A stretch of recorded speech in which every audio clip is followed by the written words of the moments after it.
Welcome into the Jacksonville Jaguars franchise for another doubleheader that looks to lock in not only our spot in the playoffs, but clinch the division with a few weeks still left to go.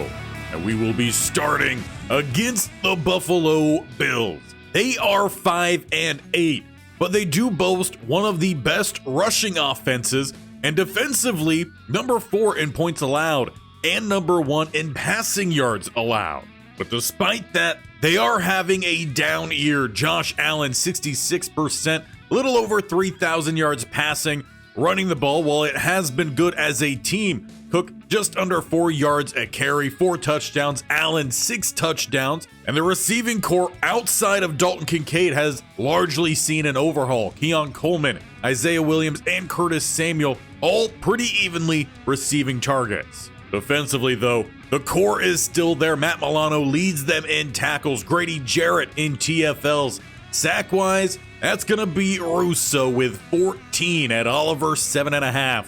Turnover, they don't get too many outside of Andrew McGee. But with 4 games left this season, we are 3 games up on both the Texans and Colts, splitting those series. If we win our first game, and the Texans and Colts lose the first game, we clinch the AFC South. If we win and the Texans and Colts win, it's not entirely set in stone. So as we head into this AFC matchup, a win is a must. As we are underway, Washington set back to return. He gets it at about the 5. We'll take it straight up the field to the 29. Where the offense, led by Jeff Polk, will take the field. And he has been on a tear of late. But once again, we'll be missing Jordan Addison, who had a practice injury this week for the second straight week. The Jaguars had several players step up in his stead, including Travis Etienne, who picks up 1 there. Had a big game last week. We also saw Gabe Davis really emerge again. As the pressure arrives, that ball goes nowhere. Russo, their leading sack artist, already getting the pressure. He's going to be facing Luke Bacon, who's one of the questions on this offensive line still. As Polk goes to step up, he gets hammered. Ed Oliver, a flag comes in, and it's holding to boot. Bad play there for the O-line. The Bills will obviously decline, though. Their offense taking the field at the 37. And it hasn't been a great year for them as they start with a spread look here. Going to the left-hand side, it's caught despite the tight coverage from Cisco. And despite the record of the Bills, this is not a team to overlook. They're under 500, but they've got a lot of talent and they've got a free first down as Mason Smith jumps early. So just some bad play for the Jags lines to start today. 1st and 10, just about midfield as they throw quick. Gonna be Curtis Samuel with a gain of 6. Now, of course, we have done business with this Bills team. Dawson Knox traded from the Bills. He's been a big part of our offense this year as the guy who essentially replaced him, Dalton Kincaid, gets the catch downfield to the 12. Terrence Yancey just not able to get up high enough to try to knock that one away. Bills inside the red zone. They're at the 12. Samuel in motion into the backfield will be play action as they flood the field. Diving breakup is Cisco. A big play there defensively as they had a receiver running across the back of the end zone. Forces 2nd and 10 as they go to Cook, but the blitz timed perfectly by Devin Lloyd. It will force a 3rd and 10 then. No yards the past 2 plays. Defense needs that yet again, as it's going to be empty set for Allen. Got to keep an eye on him. He's always a threat to scramble. But throwing outside, they find Kincaid, who picks up just 1. Defense stands as Ringo gets the tackle, and it will force Bass and the field goal unit out onto the field, which he'll put right down the middle. The defense bends, but they do not break. And the Jaguar offense can retake the field here. Good position at the 44. Travis Etienne in the top 2 in terms of running back receiving. as Dawson Knox gets the catch here, gain of 6. This offense has shifted away from the primary run, still getting ETN involved as much as possible. As they throw short to the feet of Davis. Of course, he too spending a good amount of time here in Buffalo. Kind of a revenge game for him as well. Hard count, no one jumps. Throwing across the middle, they're going to find Javon Baker, who will cut towards the middle and pick up the first down, plus a good chunk more. He is filling in the slot here today. Gabe Davis sticking on the outside. And of course, Thomas Jr. He's been an interesting guy for us this year. Looking for him, back of the end zone. And if the flag doesn't bring it back, it's a touchdown here in Duval. But by all indications, it's another hold for this offensive line. So take the points off the board and push the Jags back 10 more. 1st and 20 then at the 47. As it will be play action. Under pressure and getting rid of it. They'll say there was a receiver in the area, no intentional grounding. But a massive swing going from touchdown to then incomplete and 2nd and 20. Hard count, little flinch, but no one fully jumps. As they throw outside, just getting the tip of the finger on the ball. Jars it away. We're now left with a 3rd and 20 for Polk. At least try to get into field goal range here. Obviously, first down, all the better. As Polk will go to scramble here. He takes it left-hand side. Angling will not get the first down. Picks up 13 in range for Cam Little. Bills can count themselves lucky with the holding call. But to tie this game up, Little sends it through. 3-3 here in Duval. A field goal apiece. We've seen some great games between these two. Though, Coach Boston, he's been on the better end of this Bills-Jaguars matchup the last handful of seasons, especially last year. The Jags took down both the Bills and the Chiefs, but it's James Cook with a bad angle from Jerry and Jones who can't bring him down. Aluakin will come over to help clean it. No idea how Cook was even able to catch that ball. It was extremely tight coverage on the outside. We'll take one more look here as it was very tight by Devin Lloyd, who tried to break it up, but he slipped on the backside of him. Again, just luck to the way of the Bills. If Lloyd was able to get on the front side, that's at least a broken up pass, maybe even a touchdown. Instead, Coleman gets the grab here. They're down inside the 20, and Junior Alford is shaken up. We've seen him exit games fairly regularly during his young career. Rakeem Griffey, speaking of young, will step in here. As there goes Kincaid into the end zone. He takes the hit at the 1, and that momentum carries him and the Buffalo Bills in front here in Duval. Now, 2 games ago, our Jags were involved in a shootout with the Colts. They ended on top there, 41-38. They blew out their last opponent. This one angling a little bit more towards that shootout. As the offense is back out on the field here, throwing short, gonna find Thomas. On the drag, he picks up about 9. It's been Polk's ability to have a little bit of that blend of short, quick passing mixed in with some deep shots that have really helped the offense open things up. Travis Etienne with a carry here. He got the first down. Going left-hand side and hurry up for the Jaguars with time running out here in the first quarter. And pressure again at Oliver, getting rid of it. Thomas in the area. Already that pressure up front seems to be a problem. They could get it on the outside. They could get it on the inside. What might be the final play here of the quarter.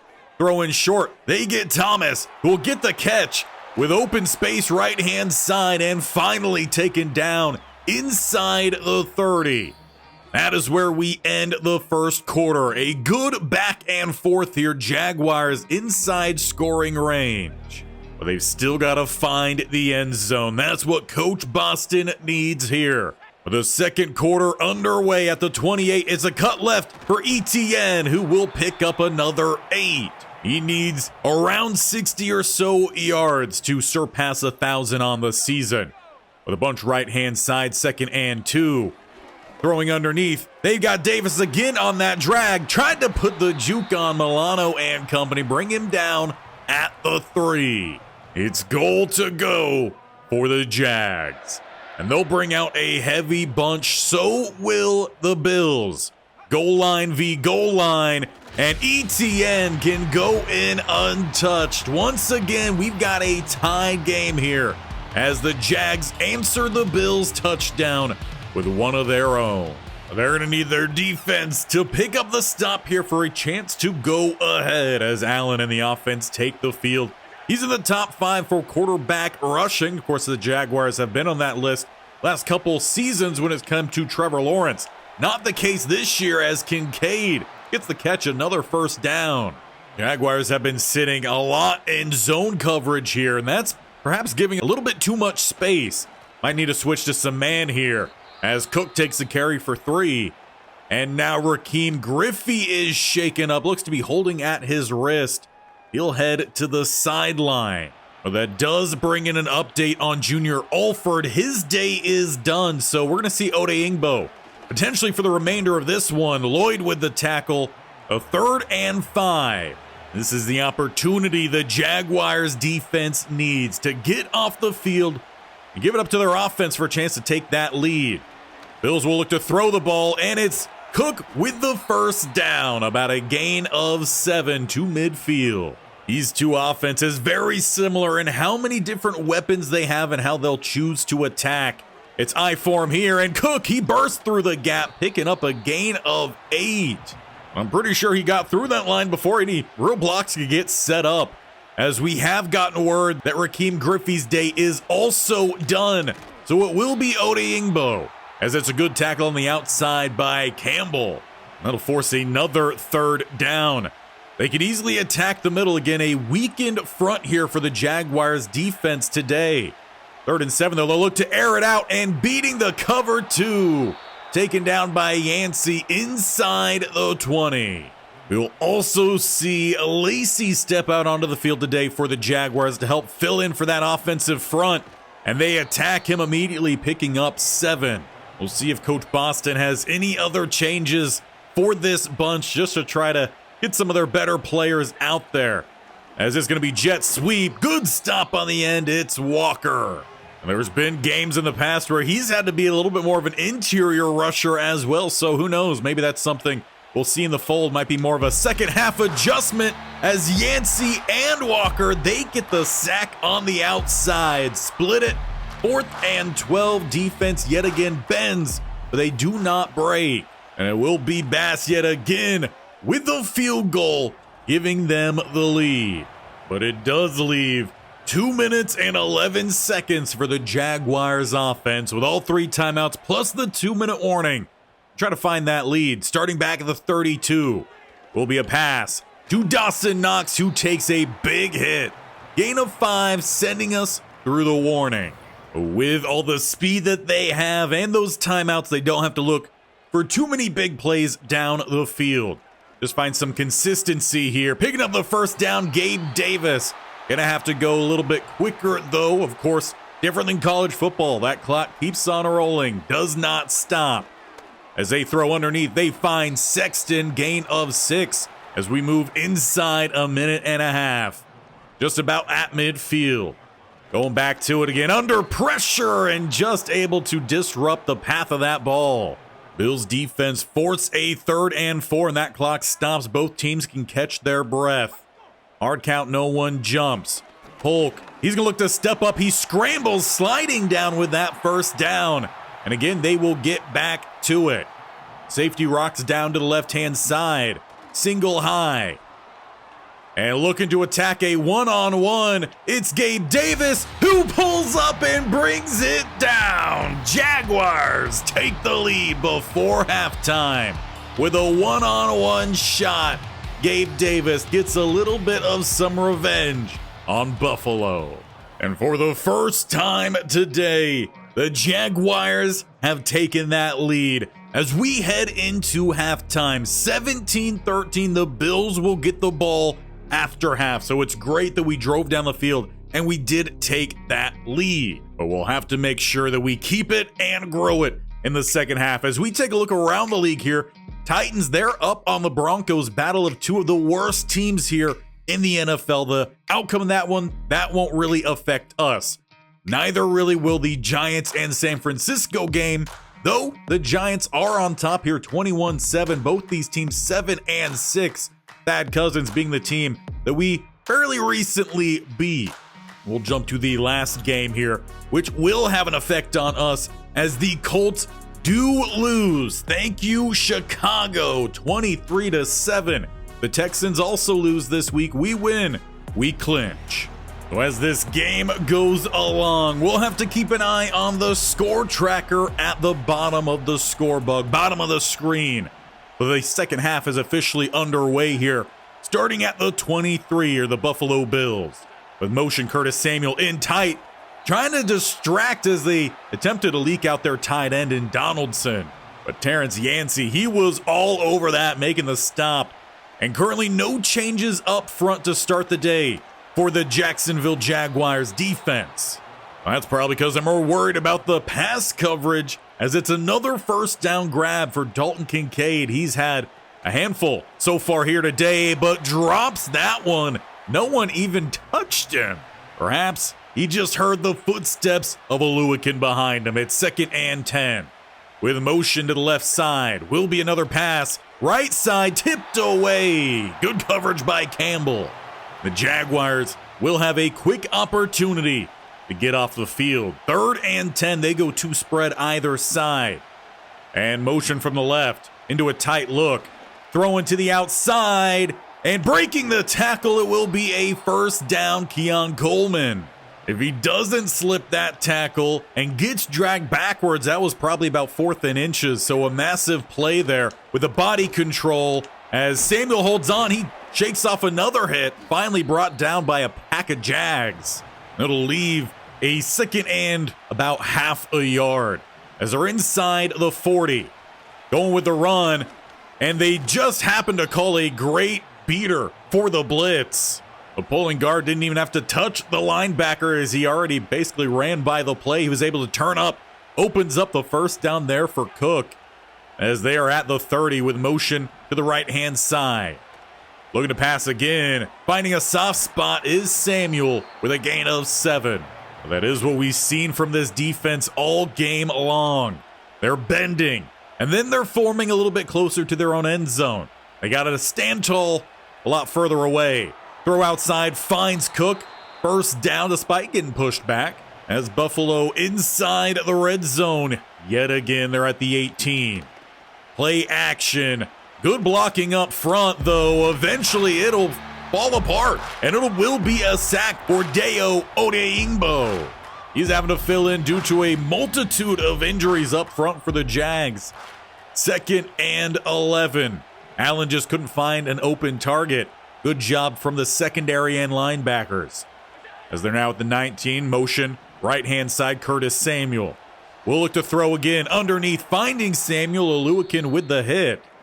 And an injury up front now for the Bills. I believe that is Paul, who has been an issue for them up front. A young offensive lineman who's given up 10 sacks this year. We'll see if his replacement can do any better with a 3rd and 7. Another opportunity to stand here for the Jaguars defense. And instead it's going to be a pick. Devin Lloyd just trying to do a little too much there as Josh Allen throwing against his motion. Devin Lloyd lurking across the middle, gets the pick. Jaguars stay on top now with a chance to potentially grow that lead.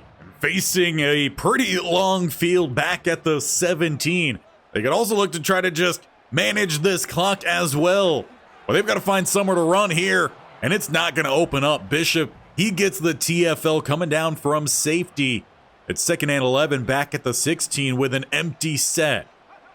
Polk, he's got a receiver open. That's going to be Thomas, who had to juke out nobody until the corner tries to make the tackle to the 32. And given the ability to try to control this clock now, we'll see if they get ETN a little bit more involved, the running game more involved. But right now, they're looking for the sideline. Toe tapping, but not being called complete. Very close there for Dawson Knox. It doesn't appear that there will be a challenge saving those timeouts with how close this game is. And now it's Travis Etienne on the draw. He'll get the first down here, about a gain of 11. really shifting how he plays more so into a supplementary kind of style rather than the focus. He takes a second carry here, picking up 4. And honestly, it seems like both parties are benefiting from this. The offense and Travis Etienne, he's got his burst back out there. Closing it into midfield. Polk, yet again, going to look downfield. He's got Thomas. This time the play's not called back by a hold. That's what they had their touchdown on their first drive called back with the holding from Harrison. So clearly, Coach Boston sees something in that secondary he knows he can exploit. They're down inside the 20 as we're inside 45 seconds left here in the third. Motion to the outside. They're going to go instead to Thomas, who can't squeeze it. Just fantastic job there, number 34 in the secondary to rip that out of his hands. They'll change up their look now, going with a heavy set power run left-hand side. Travis shakes one. They didn't get the last block, though. Gain of 5. They'll let the clock run to the fourth quarter with a big play ahead of us. A chance to go up 2 scores if they either find the touchdown or convert the third down. And they'll be with everyone having their chance to catch their breath. 3rd and 5 at the 11. Hard count, no one jumps. Polk, he's going to throw outside. He finds Sexton, who can't turn up. Pushed out at the 3, but it's goal to go. And they'll keep it with a spread look. Polk, got to find somewhere to go. He's just going to step up, and he will take it himself. The middle vacated with the 2 crossing drag routes. Had Thomas out in a flat. Left no one to contain Polk and his extremely fast 78 speed. Almost a quarterback draw as the line pushed the defense to the outside. And with that, the Jags now hold an 11-point lead with about 7.5 minutes to go. Bills, they need a touchdown drive here. They throw quick to Curtis Samuel, running the same concepts, just formation changes. Perhaps that is why they haven't done as well offensively this year. Defenses, they catch on eventually. The 2nd and 5, they motion Curtis all the way across. Going again to him underneath. He takes a big hit there from Campbell, keeping it 3rd and 1. Will they look to pass the ball here or give it off to Cook? It's going to be a tight front for both sides. And it's Cook close to the line to gain. They will give it to him. About half a football past the line to gain. You could credit the offensive line for that. 1st and 10, they throw quickly outside, breaking the tackle, though not going to escape. Gain of 2, as now Lacey is shaken up. The Jaguars are now out of down defensive linemen. So stepping in is going to be Ellis, who's more of an outside linebacker, at best left or right end. So this line might have to get shaken up in the latter part here of this game, as it's going to be a 1st down for Coleman. And while obviously you hate to have players get injured, this will open up a chance to potentially see a couple new faces. Jefferson now checking in here at DT. He really hasn't seen the field that often his first few years in the league. Broken up by Ringo on the pass right-hand side. But it would appear probably for the rest of this game, we will see some changes along the front here. Ellis out here on the outside. Walker not on the field, but getting the pressure was Ellis. But it would appear that would be because Walker just needed a bit of a breather. He's back out here with 3rd and 6. A tight look. Only a 4-man rush. Throwing and finding Curtis Samuel. Just bump coverage essentially on the outside. That's how offenses kind of get away with working around the no-pick play rules. 1st and 10 here. As they change up their look, they're going to go trips right-hand side, 2 lone to the left.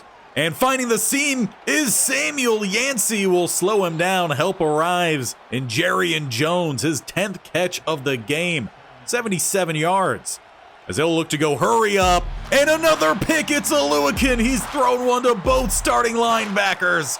Taken over at the 15 with 3:30 remaining in this game. And despite all the injuries, this defense, they make the plays. The offense will take the field at the 15.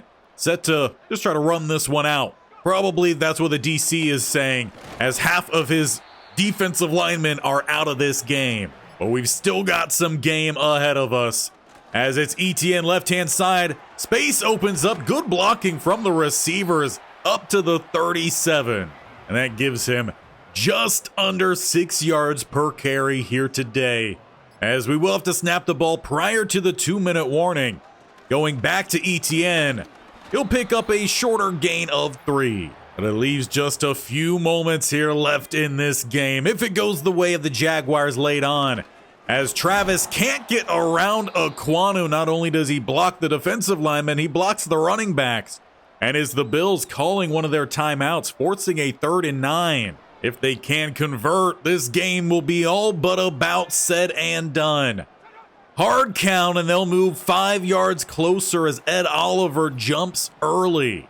Now needing just 4 yards at the 44. It's a split backfield. And Polk will look to keep it. A great play made on the outside. Made him keep it, then drop in, getting the stop. They'll lose about a yard on the play. Second timeout is called. And Josh Allen with 2 picks in the red zone today. We'll have one more opportunity to try to make this thing a game. With 1 timeout left, they throw across the middle and find Kincaid. He's up to the 42. 308 for Allen on the day, but Kincaid is down injured. He came down awkwardly on that shoulder. He's going to head to the locker room. Really unfortunate, as he had a really good game out here individually. Donaldson will have to come in and finish out this game. They look for him immediately, getting to the opposite 41. And it's because of his talent they felt comfortable trading Dawson Knox to us. Wide open now, they've got Coleman, who takes a massive hit. He will bounce right back up, though. Good for him, as some players don't bounce up that easily from those. Knocked away that time, Campbell. Bills, though, getting down the field rather quickly here, and that's what they've got to do, with 26 yards away from the end zone. Throwing again across the middle, Donaldson has them inside the 10. They mark him down at the 8. And it looks like the Jaguars defense trying to make some changes before the snap here. And open, Donaldson finds the touchdown with 34 seconds remaining. They'll need the point after and the onside. But they will forego the extra point, looking for the 2-point try here so that a field goal does tie the game. Pressure gets back there, but Allen scrambles. A field goal with the onside would send this to overtime. So the game relies on the hands unit then. And Bass hit it well enough. Bounces into the second level, but Javon Baker, he shows off that vert. And the Jaguars will win the game. And ultimately, the comeback attempt would fall short. Allen's 2 interceptions in the red zone would prove to be the most costly. Outside of those 2 drives, this game was going back and forth. Our offense, though, had a pretty good, consistent game. The defense just needed to make a couple bigger plays. Coverage was a problem, but trying to cover 5 different players, any defense is going to struggle with that. But we pick up the win. And now comes the time to find out if the Texans also lost and if we clinched the AFC South. And while it may not be the division title, we do clinch the playoffs. In fact, only 2 teams from the AFC have clinched, us and the Baltimore Ravens. And as we continue to have the same record, 11-3, our win against them gives us the edge, which still means, though, that the number 1 spot is still up for play. And technically, so is the division. But with 3 games left, Commanders, Cowboys, and Bengals, 1 more win, no matter what the Texans do, will also clinch the division. So we head over to the Commanders to try to put this one to bed, but it should not be easy. They're 10-4, one of the best teams in the NFC. So with our division title on the line, we go and face Jaden Daniels and a high-powered Commanders team. They currently sit tied for best record in the NFC with the Panthers and the Cowboys. But we do step into this game with some bad news. Junior Alford's regular season is done. But it'll be the offense out first. So before that defense with a shaken up interior hits the field, it'll be the offense at the 30. As we get this game officially rocking, Jeff Polk and the offense out on the field. And if they could put forth the same kind of game we saw last week, all the better. But this defense might be a little bit better than the Bills. And the Bills still have a pretty good defense of their own. As it's Dawson Knox with a shoulder into the corner. He's going to pick up 7. Though it does appear he felt every ounce of that hit, plus the second one, as he gets up a little bit slowly. But out there for the 2nd and 3. Etienne takes the carry for no gain, plus a flag is down. It'll be a Jacksonville Jaguars game without a hold. And it starts just as it did last game against the Bills, with Conklin being the culprit. This time, though, not taking away a touchdown, just making this a 2nd and long. And not able to get that pass off cleanly. Gabe Davis had a step. But 3rd and 13, it will be instead. Back at the 27. Single high off coverage on the outside. Hard count, no one tries to jump early. And throwing the pick intended for Gabe Davis. The man who's picked on the first play, then picked on us the next 2. Penalties in, but it is another straight holding they can decline. So even if we did convert that, Jack Conklin would have erased a 2nd play. Didn't end up panning out that way. It's an interception, and the Commanders with a gain of 2, play 1 to Robinson. But definitely not the start we were looking for. For the Jaguars defense, though, is going to be Deo and Griffey getting the start at right and left end with the injuries to the front. Mason Smith trying to hold it down at the nose tackle spot. Pass for the first down. Daniels, he finds Sunote to the 18. The first red zone appearance of the day, though they didn't start that far away. Motion on the outside. Gonna find a cross, though, leaving open underneath Robinson, who hops over one kind of 2, gets smacked down, gain of 9. That does leave him, though, about the length of a football, maybe a little bit less, away from a fresh set where they might have just got without having to snap the ball. Or actually, they're gonna back up. Their left tackle flinched just ahead of the jump from about 3 of the defensive linemen. So it'll be 2nd and 6 then instead at the 13 as they shake up their look here a couple different ways. Go with play action. Now dumping it off to Robinson. Takes 3 different Jaguars, beats them all before picking up the first down, setting up goal to go at the 5. Apparently he's been watching the tape. Jaguars defenders love to go with that chop low. And he's just been hopping over them. 1st and goal, they're going with the sweep, and Rally arrives to bring him down. A loss of 3. Walker there first. And it's Jamison Williams, the new addition in the offseason for the Commanders, who takes that jet sweep. But it's back to the 8. Daniels, as he looks for Robinson. Good fill from Lloyd. Campbell comes down as well to get the stop. And it forces a 3rd and goal at the 8. Once again here, the defense trying to stand, bending, not trying to break, as that one should have been picked off. Campbell, though, tips it away. We'll take it, especially as it sends out the field goal unit. Commanders, they take the lead. And it's off a rare mistake the second half of this season from Jeff Polk, who forced the curl, trying to convert the 3rd and long. They'll start at the 33 with a 1st and 10. Single high safety. Polk, he's trying to step up. He avoids the rush. However, there's another flag down, which might negate a really good scramble here from Polk. We'll have to see who it's on. Already 2 for Conklin. That one's from the other new addition at guard, in Equanu. So from both sides, 1st and 20. Just hurting themselves here as they go to Travis. Not able to get by. Great job, 22 in Forrest. Only goes as a gain of 1. 2nd and 19 then. With press coverage on the outside, Thomas, he gets a step. It's out to him. He's got it at the 40, 30, 20, 10, 5. Jaguars answer in a couple plays, 2 or 3 there, as it's just a great press beater. Brian Thomas Jr. gets the Jags on top, their first big play here offensively.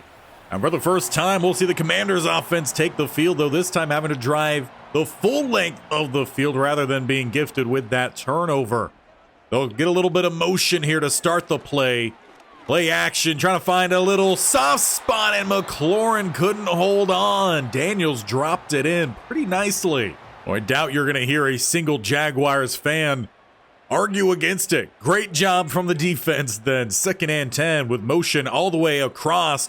Will be a swing pass that they lose 5. Lack of awareness on the size of the field. Again, another play no Jaguar fan will argue against, taking that one, forcing a 3rd and 15. Under pressure, Hines Allen. We haven't called his name today. He gets the sack. 4th and 26. They'll have to punt from the 11. And that'll be our Jags time to have their short field with a good punt return starting at the 49. Heavy set. Etienne takes it right-hand side, rumbling for 3. Of course, with his light and load, he'll take any of the carries he gets as long as they are positive. As we're approaching the 30-second mark here this first quarter, running a little bit quick, is a check down. Jordan Addison, he's finally healthy, back out there for Jacksonville. This first catch goes as a first down and sets up what should be the final play here of the first as they do snap the ball. Blitz negated, looking deep for Addison. It's overthrown, and he takes a very unnecessary hit as well, but sends us to the quarter break where it is 7-3. Our Jaguars in front here. We've got a 2nd and 10 to get the second quarter underway as it is at the 39. Polk will hand this one off. Etienne with some space. He's got the first down inside the 25. Only his 2nd carry of the day. But he is still top 5 in receiving for running backs. Haven't seen too many passes his way in that category the last couple games. Finding Brian Thomas Jr. ball a little bit behind with the pressure up front. But he's already close to 100 with that grabs as he only has 2 targets on the day, 2 catches. Setting us up goal to go here at the 9. As Etienne tried to bounce it, but there's immediate pressure as Jack Conklin is shaken up. He's had some issues the last couple games, now going to head to the tunnel. So for now, that brings in a guy whose name I'll have to check the depth chart for, number 53, right guard. Going to be play action roll. Flipping this one out to Travis, who shakes off 2, then hits the deck, but there is some more yellow on the field. And it's a 4th holding, this time called on Quinn Miners. And I'm already getting word that it will be Hartwell in at right guard for the remainder of this game. The injury suffered by Conklin is severe enough to keep him out. 2nd and goal, backed up here, and the pass off the mark for Dawson Knox. Setting up goal to go at the 21. A field goal will keep them up a touchdown here, but if they can convert, they could go up 2 scores. With a spread look, trying to set up the screen, they get it to Travis with a couple blockers, but not able to get by the secondary.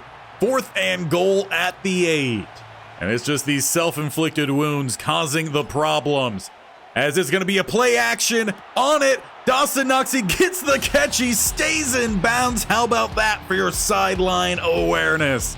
It's Geno Smith with the touchdown on the fake field goal. Dawson Knox gives the Jaguars a 2-score lead, and he barely was able to get that one off. 3 defenders just happened to miss him as he spun around. With 5:38 remaining here, it's going to be Commanders' ball to try to get themselves back tighter here. Big hit on Robinson, gain of 3. Devin Lloyd providing that hit. And from what we've seen from the Commanders so far, their drives have been very much the opposites. A really good first one. Read option here, though. Great blocking from their receivers. That gets Daniels downfield, slipping the tackle of Hill, but again, lack of sideline awareness. He steps out at the 40. That very well could have been a touchdown. Oh, not the case. As for some reason, we are seeing Daxton Hill out there. That has not been the case for many of the games this year, outside the first handful before Yancey got his start. But it seems like whatever the case is, they've sorted it out. Yancey back out there at safety with 2nd and inches. It will be play action with time, but instead just looking to scramble. He doesn't find the edge. It's Griffey with the stop. When they drafted him last offseason, they were not expecting he would be a starter this year. Maybe a little bit of some rotation, but it's paying off. As Lloyd can't get the tackle, Robinson bounces. He converts the 3rd and 3 down to the 22. Out of all the teams this Jacksonville Jaguars defense has faced this year, they haven't had problems bringing down players. Robinson, he's been a problem for him so far today. As it's pressure, Allen with his 2nd and 22, back at the 32 with 3:01 to go. If we're going to be missing some of our interior guys, we need our outside to step up, especially with all the money that is promised them this year and in the future. Short throw finds his first catch, Terry McLaurin, gain of about 7. We'll see if the Commanders snap the ball here before the 2-minute warning. They do have time, and they do snap it. 3rd and 13. Play action, and Griffey will get back there yet again, showing up with some more playing time with those injuries. That could have knocked him out of field goal range. But coming out of the 2-minute warning, the Commanders decide to punt away, and we run down the clock, sending this one to halftime, 14-3. A lot of big plays there in that first half, though the game's still close. But the biggest update we could get would be a Texans loss. The Colts, though, they pick up the win 31-21 over the Tennessee Titans. As we look to move to our second matchup, we're going to take a look down south. The Vikings currently down by 14 points, 28-14, headed towards halftime. Saints on top of that one. We will not have an update on the Texans. It's the Raiders and Patriots in a tied game at half, 6-6. As we make our way back on into our game, it'll be Commander ball they could really use with a touchdown drive to kick off their second half efforts. But it's stuffed down the middle. Raheem Griffey gets there first. Help arrives. It'll be a loss of 1. And for Griffey, this might be his breakout performance. And it might be very necessary as well, with potential changes that could take place in the offseason, but still a whole lot of games to go before then. As Cisco can't bring down Robinson, eventually he's taken down by Lloyd with a 3rd and 2. Typically, Cisco, he actually makes some pretty good open field tackles. We'll see what's necessary here as they're shifting up front. And it looks like a blitz is brought. Ball gets jarred free by Hines Allen. Walker dives on top of it, rolls with it, scoops it up, and takes it to the 12, where the offense can come out in scoring position. The defense came ready to play today. They heard the talk, and how good the Commanders were. And what we haven't heard is how good we are. 6-game winning streak. A chance to extend that today and a chance to extend our lead, but watch out, Jonathan Allen. Big boy down the middle, loss of 3. Of course, his effort can greatly impact the interior as Hartwell is still out there at guard. Conklin's day is done. We saw that earlier, and that pass not going to get to ETN. 3rd and 13, Baldwin with the hit. The defense clearly trying to make up for the lack of offense, as it is play action, rolling, coming across, and Thomas has the catch at the goal line. Might have been in the end zone, but you guessed it, the yellow in the backfield, that's not a glove from the Commanders, nor a cleat. It's a holding call on Hartwell. And checking the official stat from the booth here, indeed that was a touchdown. So we've had a touchdown called back in back-to-back games with a holding. And nowhere even close to have space to throw. The line just got demolished. We lose more, though, still inside field goal range. Frankie Louvu with a sack. The Commanders' offense going to have to buy their defense a steak dinner with that one. Cam Little, though, extends the lead by 3.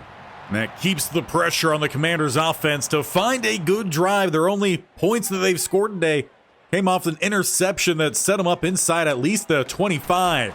Robinson, he shakes 3 tackles. Honestly, you could even say 4. He might have just fell down trying to spin off the Hines Allen hit. But clearly his effort is having an impact on himself. He looked a little tired following that hit. Again, taking 3 or 4 different separate hits all on the same play. A little swing out pass there trying to get Jameson Williams speed in play, and it gets a first down for him. With his ability, Terry McLaurin, I mean, there's plenty of talent here for the Commanders. We just haven't really seen it in play today. As it's going to be play action. Deo couldn't get back there as they're going to find Jahan Dotson with a nice deep end. Those are more of the plays they're used to finding, getting them well inside plus territory at the 37. As they're going to shift their tight end from the left side, sending now 2 to the right-hand side. Extended bunch look. And throwing it out for Dotson. It's picked off by Campbell, who just can't quite keep that foot in bounds. If he did, he had space with blockers in front. The defense forces yet another turnover, keeping themselves well in charge of this matchup. And honestly, potentially, this could have even be a Super Bowl preview. Again, both these teams, one of the best in their respected conferences. The offense here at the 21, as again, Jonathan Allen wrecking the plays down the middle. Perhaps if the Jags do look to run, they're going to have to do that more on the outside rather than the interior. As the blitz is picked up well enough that time, there's not much space post line. So 3rd and 7 it is. Defense forcing a quick 3rd down here. But again, single high. Hard count. No one jumps for Polk. Letting this one come across, and the congestion just throws it off. Dawson Knox not able to catch up to it. Will be a quick 3 and out. Their defense doing a great job of keeping them in this game as we punt this one away. They need their offense to really put forth a big one, but instead it's a big hit by Ringo. It's recovered by Mitchell. Essentially, it's a deep ball conversion for our Jacksonville Jaguars. And if you're the Commanders, you're just thinking, wow, nothing in this game seems to be going our way outside of a couple big plays from the defense. Sexton gets the grab, but if you're a Jacksonville Jaguars, you've got to be wondering what is going on with this offensive line. If they're wearing gloves, take them off, because those hands are just being too sticky on the black jerseys. Another holding call taking away a big play. Throwing underneath this time, that's going to be Gabe Davis, who tried to find a cutback lane. He's going to pick up the loss 10, but it still leaves the yards after the catch that are still missing. At the 29, bunch right-hand side. Hard count. Does get someone to jump early, though no flag from it. Big hit on Thomas. He holds on. Gain of 5. 5 more yards for him, and he's at 100. As we are closing in the final minute here of the 3rd quarter. Bunch right-hand side for Polk. As he'll let this play develop. He had ETN. Didn't see him until too late. Baldwin with another hit. 4th and 5 of the 24. And will be Coach Boston sending out Cam Little for another field goal attempt. This to make it 22-3. As we jump forward going through the 4th quarter break, Commanders have finally worked their way down into plus territory. Inside the 30, early jump though back on side, Deo. They're at the 29, play action. And they're looking to go deep, or instead looking to scramble following the deep guys. Ball pops out with a hit from Devin Lloyd. It's another turnover on the day for the Commanders. They just can't get out of their own way in this defense. They're just rocking with too much momentum on their side. In fact, I think the only thing you could do to compare is plays made in the backfield by Rakeem Griffey and holding calls on our offensive line. They will have another chance later in this game for points. A big hit there from Aluakin flattens Jahan Dotson. They are inside the red zone. Inside 3.5 minutes left in this game. As Daniels will look to leak out. But you guessed it, Rakeem Griffey, his 3rd sack. And that's not even counting TFLs he's had today. 3rd and 6. Commander's going to look to throw the ball outside. Left open is their tight end who went airborne. Picking up the first down. And it leaves them with just a smidgen of space before the goal line. As that ball is jarred free, incomplete, Jahan Dotson. Though I wouldn't be surprised if a few Commanders fans out there were wondering if that was another turnover. Instead, 2nd and 10 with motion. A lot of rotation here on this play for both sides of the ball as well. Daniels, he'll look to throw underneath and finds 83 coming across in Smith. Ends up setting up a 3rd and 5 as we move through the 2-minute break. At the 6-yard line. And thrown outside, wide open, Jamison Williams gets their first touchdown of the game, coming with just a couple minutes left in the 4th quarter. But we would just run out the clock from there. And with the 2010 win over the Commanders, your Jacksonville Jaguars clinch the AFC South as division titles, securing even more their spot in the playoffs, which they clinched in the last game as well. It all comes down to seeding. First is still in play with the Baltimore Ravens hot on our heels. That will take us into the final 2 games, so one more episode before we get into the playoffs, which we know now is certain. But what still isn't certain is the first round bye. The Baltimore Ravens are 12-3. They're sitting right behind us by half a game. We do see that the Dolphins also clinched the playoffs, clinching their division with an 11-4 record. So the top teams are very close. Kansas City Chiefs on top, and the only one who might be able to shake that up are the Las Vegas Raiders. With these final 2 games, perhaps they could overcome that deficit by about, I'm assuming, a game, maybe game and a half. But next time, we have the 11-4 Dallas Cowboys and the Bengals, 2 teams, yet again, that are typically really good. And we will be going into those games with a couple injuries. We obviously knew about Junior Alford. He's going to be out until the postseason. But with the play that we've been getting from Rakeem Griffey, he's easily taken that spot in a fantastic way. This rookie class we had has actually been really good, which helps out because the first rookie class wasn't all too impactful. But what could be very impactful is the Jack Conklin injury. He wouldn't be back until perhaps if we do get that first seed, if we lock that in, then he would be back for our first playoff game. And Junior Alford would be back with an extra week's rest. But we still have 2 games to get through, and I'm not sure if Hartwell could handle it. We have to remember that we made all these trades because of the lack of power down the middle. And despite Hartwell being a hidden dev rookie, he does not have that power. 69 for run blocking, 72 receiving 3 boosts. So really that's also another 69 for pass block. The power is not there. Do we stick with him?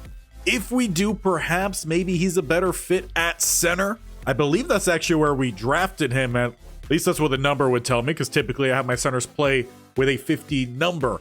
But perhaps there Quinn Miners goes back to guard, so that way Hartwell always has help. It's something we might have to toy with.